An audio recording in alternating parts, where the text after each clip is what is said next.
नमस्कार।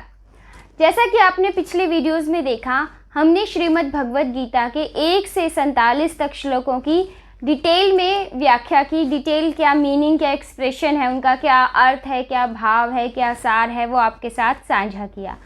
आज हम 1 से 47 श्लोकों में हमने जो बताया था, उन पूरे पहले अध्याय का सार आपके साथ डिस्कस करेंगे, आपके समक्ष उसकी व्याख्या करेंगे। तो जो हमने देखा कि जो पहला अध्याय है गीता जी का, वह प्रारंभ होता है जब धृतराष्ट्र संजय से पूछते हैं पहले श्लोक में कि मेरे पुत्र और पांडु के पुत्र पांडव युद्ध क्षेत्र कुरुक्षेत्र में क्या कर रहे हैं। और दूसरे श्लोक से संजय उन्हें बताना प्रारंभ करते हैं कि वो लोग क्या कर रहे हैं, कौरव और पांडव। और सबसे पहले वो धृतराष्ट्र के पुत्रों के बारे में ही बताते हैं कि दुर्योधन ने देखा कि सामने शस्त्रों से सुसज्जित व्यूह रचना में एक सेना खड़ी है, और उसे देखकर उसके मन पर क्या प्रभाव पड़ा कि वो भागा गया द्रोणाचार्य के पास। भीष्म के पास इसलिए नहीं गया क्योंकि वो तो पितामह है उनके, उनसे उसका रक्त का संबंध है, वो कहाँ दूर जाएंगे। उसे डर यह था कि द्रोणाचार्य के प्रिय शिष्य हैं अर्जुन, और कहीं द्रोणाचार्य पक्षपात ना कर दें और वो कहीं अपना जो उन्होंने निर्णय लिया है मेरे पक्ष में युद्ध करने का, उसे बदल ना दें, प्रभावित ना हो जाएं। इसलिए वो द्रोणाचार्य के पास पहले गया और उसने उन्हें बताया कि ये देखिए पांडवों की सेना में कौन कौन है। उसने उनके मन में यह भाव डालने की कोशिश की कि देखिए, जिसे आप अपना प्रिय अपना शिष्य समझते हैं, अपने पुत्र से भी अधिक जिसे आपने शिक्षा सिखाई है, धनुर्विद्या सिखाई है, जिसकी वजह से वो जो है सर्वश्रेष्ठ धनुर्धर बना है, वो आपके सामने युद्ध करने के लिए खड़ा है। फिर वो द्रुपद के बारे में भी बताते हैं कि आपने इसे अपना मित्र समझा, इसने अपने आपके वध के लिए धृष्टद्युम्न को यज्ञ से प्राप्त किया। आज ये दोनों पिता पुत्र भी आपके समक्ष खड़े हैं युद्ध करने के लिए। और इस तरह एक एक करके वो पांडव सेना के योद्धाओं के बारे में द्रोणाचार्य को बताता है। फिर उसे लगता है कि कहीं द्रोणाचार्य ये ना समझे कि वो उसे डरा रहा है, तो फिर वो अपनी सेना के योद्धाओं के बारे में बताता है कि हमारे पास देखिए भीष्म हैं, आप हैं, कृपाचार्य हैं, और ये इतने महान योद्धा हैं, कर्ण हैं, अश्वत्थामा हैं। तो इस तरह से वो जब बताता है कि आप हो, कृपाचार्य हैं, पितामह भीष्म, ये तो अकेले ही इतने सक्षम है कि इनके सामने कितनी अक्षौहिणी सेनाएं आके खड़ी हो जाएं, ये अकेले ही उनसे युद्ध जीत सकते हैं। और फिर वो जब उसे द्रोणाचार्य की तरफ से कोई जवाब नहीं मिलता, कोई उत्तर नहीं मिलता, तो वो भागा जाता है पितामह भीष्म के पास। उनसे कुछ नहीं कहता, बल्कि जो और योद्धा खड़े थे उनसे ये कहता है कि पितामह भीष्म की चारों तरफ से सुरक्षा का ध्यान रखना है, हर तरफ से, क्योंकि ये हमारे प्रधान सेनापति हैं। तो भीष्म पितामह को लगता है कि दुर्योधन चिंतित है, वो उसे प्रसन्न करने के लिए शंखनाद करते हैं, जो 12वें श्लोक में शंखनाद पितामह भीष्म ने किया। और उसे उस शंखनाद को कौरव और पांडव दोनों की सेनाओं ने युद्ध घोष की तरह से ले लिया। तो श्लोक 14 से लेकर श्लोक 18 तक पांडव सेना की जो शंखनाद हुए उनका वर्णन है।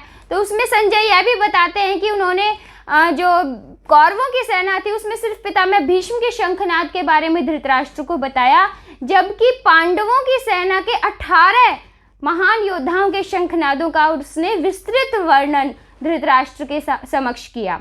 तो इस तरह से ये श्लोक चलते हैं और हमें यह बताते हैं कि घटनाक्रम किस तरह से चल रहा है।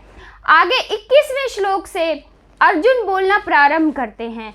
21वें श्लोक में अर्जुन भगवान श्री कृष्ण को कहते हैं कि मुझे दोनों सेनाओं के मध्य में ले जाकर खड़ा कर दीजिए, मैं देखूं तो सही कि मुझसे युद्ध करने के लिए कितने महान, कितने बड़े, कितने महारथी योद्धा आए हैं, और ऐसा क्या है, ऐसा कौन सा बल है इनके पास जिसकी वजह से ये युद्ध करने के लिए इतने तत्पर हैं कि जब हमने इतने प्रस्ताव भेजे संधि के, उन सब को इन्होंने ठुकरा दिया। तो मैं देखूं दुर्योधन किन किन महान योद्धाओं के बल के ऊपर इतना इतरा रहा है कि वो युद्ध करने के लिए आके खड़ा हो गया है। तो जब अर्जुन ने बोलना प्रारंभ किया तो उसमें विजय के भाव थे, उसमें वीरता के भाव थे। तब भगवान श्री कृष्ण उसके सारथी थे, उन्होंने उसके कहने से युद्ध भूमि के बिल्कुल बीचों बीच ले जाकर उनका रथ खड़ा कर दिया। लेकिन उन्होंने बड़ी चतुराई से रथ को वहां खड़ा किया जहां से पितामह भीष्म और आचार्य द्रोण बिल्कुल सामने उसे दिखाई दे रहे थे। और सिर्फ यही नहीं कि उन्होंने रथ को खड़ा कर दिया, उन्होंने बड़ी चतुराई से श्लोक 25 में यह कहा कि कुरुवंशियों को देख। इस पूरे अध्याय में भगवान श्री कृष्ण यहाँ से श्लोक 25 में बोले हैं कि कुरुवंशियों को देख, और उसका ही इतना गहरा प्रभाव अर्जुन के ऊपर पड़ा कि उसने यह देखा कि कुरुवंशी कहा, तो कुरुवंशी तो हम भी हैं, कुरुवंशी ये भी हैं, इसका मतलब हमारा तो परिवार ही है जो युद्ध में दोनों तरफ खड़ा है। इसका अर्थ यह हुआ कि मैं तो अपने ही कुटुंब के लोगों, अपने ही स्वजनों, अपने ही परिवार के लोगों के साथ युद्ध कर रहा हूँ। और इस तरह से उस एक शब्द का उसके मन पर जो गहरा प्रभाव पड़ा कि वो शोक से ग्रसित होता ही चला गया। वो अर्जुन जो 21वें श्लोक में वीरता के भावों से भरा था, अंतिम श्लोक 46 आते आते वो यह निर्णय दे देता है भगवान श्री कृष्ण को कि मुझे किसी भी परिस्थिति में युद्ध नहीं करना, चाहे ये जो पक्षपात से भरे हुए कौरव हैं, धृतराष्ट्र के पुत्र हैं, मुझ निहत्थे को, क्योंकि मैं अब अपने शस्त्र भी नीचे रख रहा हूँ। और उसने अंतिम श्लोक में 47 श्लोक में अपने शस्त्र बाएं हाथ से अपना गांडीव और दाएं हाथ से अपना धनुष भी रथ के बीचों बीच रख दिया नीचे और वो बैठ गया। तो वो कहता है कि अगर ये मेरे जो हैं तो मेरे ही भाई बंधु, लेकिन ये पक्षपाती हैं, फिर भी मैं युद्ध नहीं करना चाहता, और अगर ये मुझे मारना चाहे तो भी इसमें मेरा भला है। तो उसके बाद से जब उसने बोलना शुरू किया था, तब वह 26वें श्लोक से जब प्रारंभ होता है, भगवान ने कहा कुरुवंशियों को देख, जब उसने देखा और उसके मन पे क्या प्रभाव पड़े आगे के श्लोक यह बताते हैं। और जब उसने बोलना प्रारंभ किया तो उसने यही बताया कि ये तो मेरे परिवारजन है, अपने कुटुंब का नाश मैं कैसे कर सकता हूँ, कुटुंब के नाश के साथ ही कुल का नाश हो जाएगा, कुल के नाश के साथ ही कुल के जो प्राचीन सनातन धर्म चले आ रहे हैं वो नष्ट हो जाएंगे, अधर्म व्याप्त हो जाएगा, वर्ण संकर पैदा होंगे, पितरों का भी विनाश होगा। श्लोक 41 से श्लोक 45 तक अर्जुन ने श्री कृष्ण को यह बताया कि जो कुल के नाश का कारण बनते हैं उन्हें कितने कितने दोष लगते हैं, वो उनका खुद का जीवन तो दोष से भर ही जाता है, वो पितरों तक को के पतन का कारण बनते हैं, जो ऊंचे लोकों में बैठे हैं उनको नीचे गिराने का कारण बनते हैं, और अपने वंशजों को जो है वो अधर्म की सौगात देकर जाते हैं। और इस तरह से उसने पूरी अपनी मनस्थिति स्पष्ट की भगवान श्री कृष्ण के समक्ष। और जो है 46वें श्लोक में उसने अंतिम यह कह दिया कि कोई भी परिस्थिति हो मैं अब युद्ध नहीं करूंगा, चाहिए मुझे मार ही दे, इसमें मेरा ही भला है। अगर मुझे मार देंगे तो मैंने जो अपने परिवार वालों को, अपने गुरुजनों को मारने का सोचा इस युद्ध में, उस जो मुझे पाप लगा उसका प्रायश्चित हो जाएगा और मेरे कुल का नाश भी नहीं होगा, तो मेरा भला ही भला है। तो ये जो अध्याय है, प्रथम अध्याय, यह हमें क्या क्या बताता है? यह हमें जीवन की बहुत ही महत्वपूर्ण बातें बताता है, महत्वपूर्ण शिक्षाएं देता है। देखिए, एक तो यह बताता है हमें कि भावनाएं मनुष्य को कितना मजबूर बना देती हैं। वो अर्जुन जो वीरता के भावों से भरा था, उसे भगवान कृष्ण जबरदस्ती थोड़ी ना युद्ध के मैदान में लेकर आए थे, यह उसका स्वयं का निर्णय था युद्ध करने का। वो इतनी वीरता से भरा था, परंतु वही अर्जुन अपने परिवार वालों को देख के मोह से, शोक से इतना ग्रसित हुआ। ये जो भाव थे शोक के, मोह के, ये इन्होंने इतना उसको कमज़ोर बना दिया कि भगवान श्री कृष्ण ने भी आगे के अध्याय के श्लोकों में ये उसे कहा है कायर कि ये हृदय की दुर्बलता है तुम्हारी। और अर्जुन ने इस बात को माना भी है कि वो कायर हो गया है। उसने जब ये अपनी मनस्थिति का यह वर्णन किया भगवान कृष्ण के समक्ष कि मेरी तो त्वचा जल रही है, मेरा शरीर कांप रहा है, गांडीव मेरे हाथ से गिर रहा है, इस तरह के शब्दों का उसने प्रयोग किया, तो वह ये दिखाता है कि उसके हृदय में दुर्बलता आ गई थी।